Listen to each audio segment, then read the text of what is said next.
নমস্কার বন্ধুগণ, আমার নাম ডক্টর রানা মণ্ডল। আমি একজন আইভিএফ আর ইনফার্টিলিটি বিশেষজ্ঞ। আজকে একটা কমন কোশ্চেনের উত্তর দিতে চাই, সেটা হচ্ছে ফ্রেশ আর ফ্রোজেন এমব্রায়ো ট্রান্সফারের মধ্যে তফাৎ কী। এটা অনেকাংশেই আমার কাছে কোশ্চেন করে আমার পেশেন্টরা, যে ফ্রেশ ট্রান্সফার করবেন নাকি ফ্রোজেন এমব্রায়ো ট্রান্সফার করবেন। চলুন এই দুটোর তফাৎটা বুঝে নেওয়া যাক। আইভিএফে কীভাবে তৈরি করা হয় এমব্রায়ো? প্রথমে হচ্ছে আপনাকে ইঞ্জেকশন দেওয়া হয় আপনার ডিম্বাণু গ্রো করানোর জন্য। তারপর যে ডিম্বাণুটা উৎপাদন করা হয় সেটাকে আর্টিফিশিয়ালি আমরা ফার্টিলাইজ করি ল্যাবে আপনার পার্টনারের সিমেন্ট দিই। সেইটা ফার্টিলাইজ করার পরে যে ভ্রূণগুলো অর্থাৎ এমব্রায়োগুলো তৈরি হলো, সেটা কখন ট্রান্সফার করা হচ্ছে সেটার ওপর ডিপেন্ড করা হয় সেটা ফ্রেশ না ফ্রোজেন। এটা যদি আপনার সেম সাইকেলে সেম ঋতুচক্রে ট্রান্সফার করা হয়ে গিয়ে থাকে তাহলে সেটাকে বলা হয় হচ্ছে ফ্রেশ এমব্রায়ো ট্রান্সফার।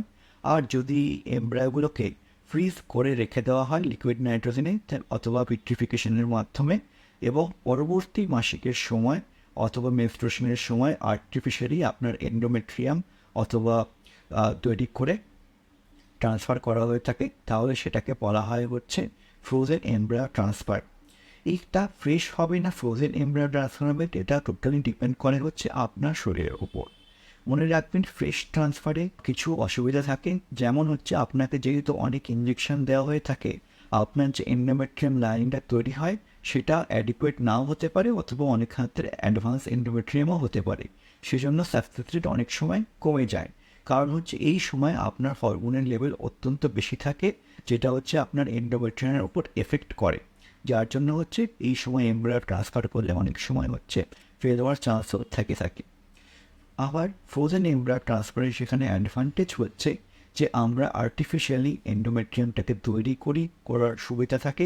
যদি হরমোনাল সাইকেলে এন্ডোমেট্রিয়াম ট্রান্সফার হয়ে থাকে, সেখানে আপনাকে ওষুধ দিয়ে আপনার এন্ডোমেট্রিয়াম আমরা ন্যাচারালি গ্রো করানোর চেষ্টা করি, এবং যখন অ্যাডিকুয়েট এন্ডোমেট্রিয়াম হয় তখন আমরা সেই যেটা ফ্রিজ করা এমব্রায়ো আছে সেটাকে থাও করে আপনার শরীরের মধ্যে ট্রান্সফার করতে পারি।